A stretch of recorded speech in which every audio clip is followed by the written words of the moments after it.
Just out of curiosity, I know that you referred to a management company maybe managing the property, because for somebody like me, I hear all these services and I think time as well too. How much does it cost to hire? Like, what's the industry like? Cost to hire like a management company to manage the entire property for you?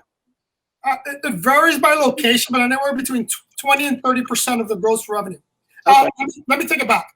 20 to 30% of the gross daily rate revenue. So like the extra stuff, some companies don't charge you for the extra stuff.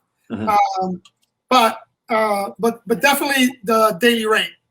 So the daily rate is $100.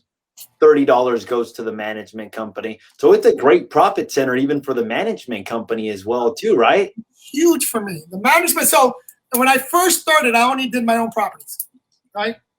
And I was doing great.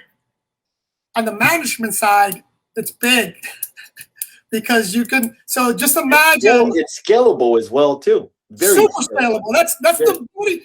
Listen, the beauty about the management side is you don't necessarily, like me. We're expanding out more. Like V-Trips are really doing it phenomenal. I think the Milo is the last name. I think his first name is Steven. Steven Milo is the CEO of V-Trips. That guy has, he's on another planet right now.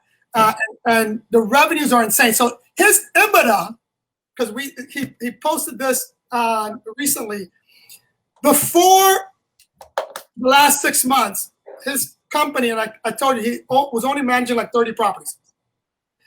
His EBITDA was a little under $1 million. Now his EBITDA is $55 million.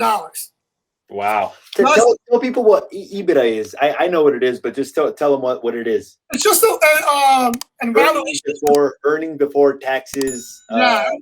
So it's the simplest form is used to evaluate your company, what your company's worth, what you can sell your company for. It's that system. Earning taxes and all that stuff that's on there. But anyways, in terms of management and the management company, now it is work. Don't get me wrong, but if you have systems in place and you're operating your company as you should be, the profit margins are great.